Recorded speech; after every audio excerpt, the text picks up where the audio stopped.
화요일입니다. 새벽에 만나는 하나님 오신 여러분들을 환영합니다. 기도하고 시작하겠습니다. 좋으신 하나님, 오늘도 새날을 주셨습니다. 하나님이 지난 밤 우리에게 주셨던 그 단잠을 자고 새 하루를 시작합니다. 이 하루를 하나님 안에서 의미 있게 보내기를 간절히 원합니다. 하루하루 쌓여진 우리의 삶에 빈 공간이 생기지 않을 만큼, 하나님이 기뻐할 만큼 하나님과 동행하며 이 세상의 소금과 빛을 감당하는 그런 의미 있는 날을 살기를 원합니다.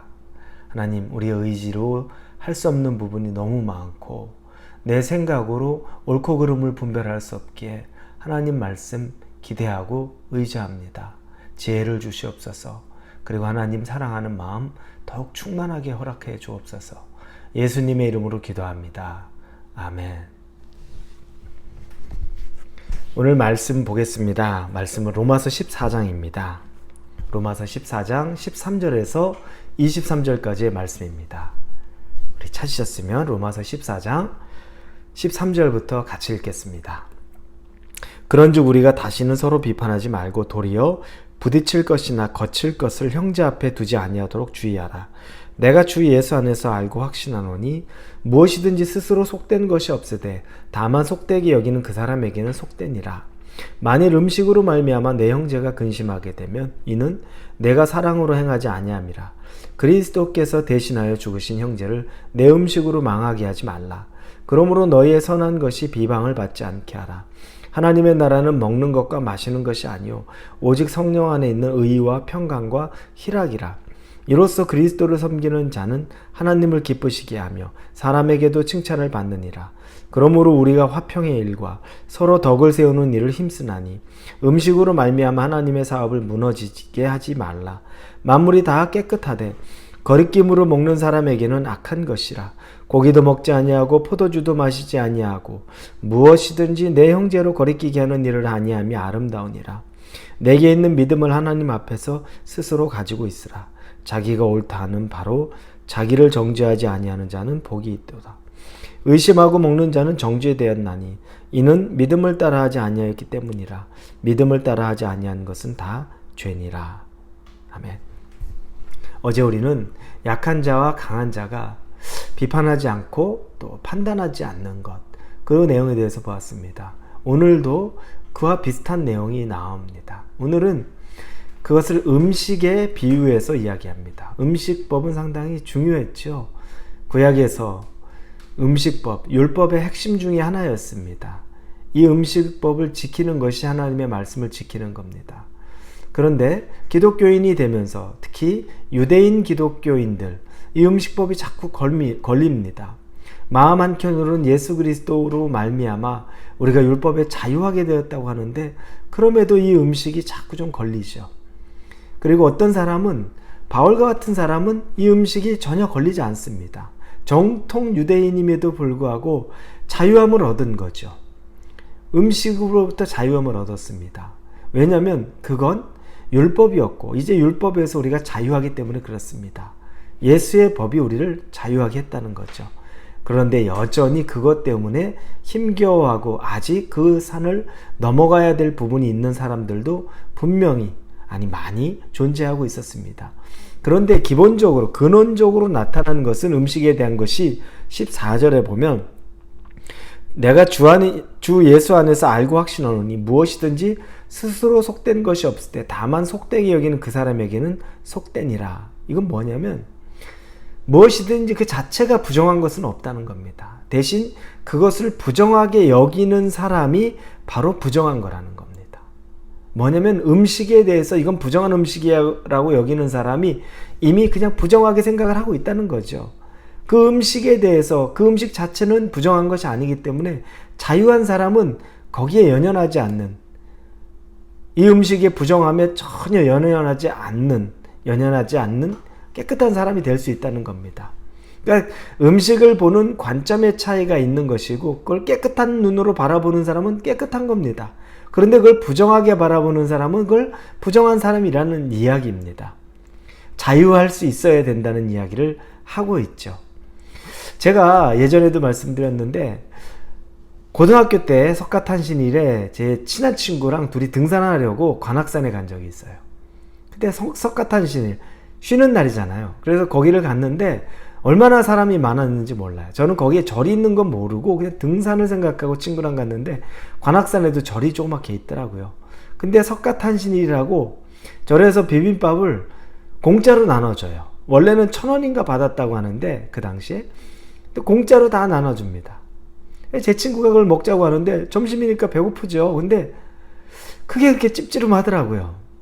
절에서 절밥 먹는 게 그렇게 찝찝해서 못 먹겠어요. 그래가지고 저는 안 먹고 그 친구는 먹었어요.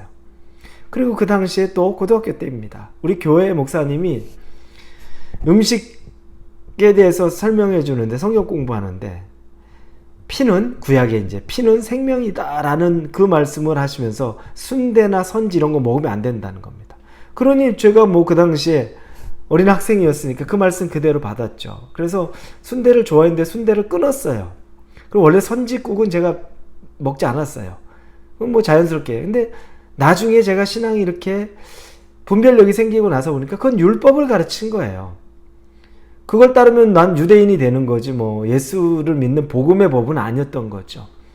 그리고 나서 순대 먹는 게 아주 자유로워요. 아무렇지 않아요. 선지국은 제가 선지 자체를 먹는 버릇을 안 하고 그게 저한테 별로 이렇게 먹고 싶은 욕구를 안 줘서 전혀 안 먹는 것 뿐이지 만약 그게 맛있다면 먹을 수 있죠. 그건 제가 거기서 자유롭기 때문에 그렇습니다. 더 이상 음식 그 가르침에서 제가 거기서 얽매이지 않는 겁니다. 이 과정을 거치면서 무엇이든지 간에 내가 자유한 것이 중요하다라는 생각을 하게 됩니다. 자, 그런데 한 가지 예를 좀 들자면 보다 현실적인 예를 좀 들어볼게요. 우리가 이제 미국 라스베가스 이런데 여행을 합니다. 그런데 어떨 때 우리 교회 성도님들과 같이 교회 밴으로 갈 수도 있겠죠. 이건 예전에 있었던 이야기를 제가 들은 겁니다. 교회 밴으로 가는데 라스베가스를 이렇게 통과하게 되는 거예요. 근데 그때가 저녁 식사인가 뭐 점심 식사인가 저녁 식사 시간이었다는 것 같아요. 그런데 호텔 뷔페가 싸고 맛있잖아요. 카지노에서 아주 전략적으로 또 카지노에 오는 사람들 싸게 이렇게 먹을 수 있게 하고 막 그런 거 있잖아요. 그래서 그 중에 누가 제안을 했나 봐요. 그러니까 거기 우리 호텔 뷔페 들어가서 카지노 호텔 뷔페 들어가서 거기서 맛있게 먹자. 저렴하다. 했는데 거기에 이제 노발대발하던 분이 있는 거죠. 아니요. 교회 밴 써있는데 어떻게 카지노 호텔을 들어가느냐. 여러분 어떻습니까? 거기에 가는 건 우리가 카지노 안 하고 또 뭐 거기서 우리가 그냥 호텔 밥 먹는 거 뭐 거릴 것 없을 수 있죠. 충분히. 그런데 문제는 뭡니까? 그것 때문에 시험 받는 사람이 있을 수 있다는 겁니다. 오늘 그 얘기를 하는 겁니다. 연약한 사람은 충분히 시험거리가 된다는 겁니다. 그래서 오늘 음식 얘기를 하면서 20절에 음식으로 말미암아 하나님의 사업을 무너지게 하지 말라. 만물이 다 깨끗하되 거리낌으로 먹는 사람은 악하니라. 이걸 우리말 성경으로 보면 이렇게 쓰였습니다. 음식 문제로 인해 하나님의 일을 망치지 않도록 하십시오. 모든 것이 다 깨끗하나 다른 사람을 넘어지게 하면서 먹는 그 사람에게는 불결합니다. 이렇게 나와요. 음식 때문에 다른 사람 넘어지게 하면 그거 잘못됐다라는 얘기를 해주는 겁니다. 15절에도 만일 음식으로 말미암아 내 형제가 근심하게 되면 이는 내가 사랑으로 행하지 아니함이라. 그리스도께서 대신하여 죽으신 형제를 내 음식으로 망하게 하지 말라. 만약에 네가 음식법, 그 율법의 음식법 때문에 그 형제를 근심하고 시험 들게 하면 예수 그리스도가 핏값으로 산 그 형제를 넘어뜨리게 하는 것처럼 되는 거기 때문에 그 일을 하지 말라. 망하게 하는 것이다 라고 이야기하는 겁니다. 시험 주지 말라는 겁니다. 그깟 음식 누군가에게 시험이 될 거면 그 값이 아무리 싸고 카지노에서 먹는 그 뷔페가 너무 아까울 것 같아도 누군가 시험 될 것 같으면 그냥 지나쳐야 된다는 겁니다. 그 얘기하는 겁니다. 여러분, 우리 모든 것 다 할 수 있습니다. 해도 괜찮습니다. 그게 내 마음에 거리낌이 없으면 괜찮습니다. 그런데 만약 그게 누군가에게 시험거리가 된다면 어떻겠습니까? 그거 할 수 없죠. 제가 목사가 됐는데 친구들의 모임에서 술집에서 동창회 하는데 가도 제가 술 안 마시고 뭐 아무 상관없겠죠. 그런데 그 모습을 보고 시험받을 성도가 있다면 그럼 제가 그 자리에 가기가 쉽지 않죠. 왜냐하면 그것 때문에 그 사람이 시험받을 수 있으니까요. 우리는 이와 같이 내가 자유롭다고 해서 다른 사람 모든 사람에게 자유를 수는 없습니다. 그게 바로 시험거리가 되지 않도록 주의해야 되는 이유가 됩니다. 그런데 우리는 너무 자유로워요. 내가 자유로운데 뭐 내가 못할 법이 어디 있어. 난 뭐든 다 괜찮아. 깨끗해. 하나님 앞에 나는 한 점 부끄러움 없어. 라고 하면서 주변 사람 시험 들게 하면 오늘 말씀을 비유하자면 내가 예수 그리스도의 목숨으로 핏값으로 구원 얻은 그 생명이 다시 넘어지는 것 같은 일이 되는 것. 그 일을 굳이 할 이유는 없다는 겁니다. 여러분, 다른 사람의 시험거리가 되지 않도록 여러분이 자유하더라도 지혜를 배우실 수 있기를 우리 예수님 이름으로 축원합니다. 기도하겠습니다. 하나님 감사합니다. 나는 자유로우나 내 옆에 사람이 자유롭지 못하면 그 옆에 사람을 돌아볼 수 있는 지혜를 주시옵소서. 예수님의 이름으로 기도합니다. 아멘.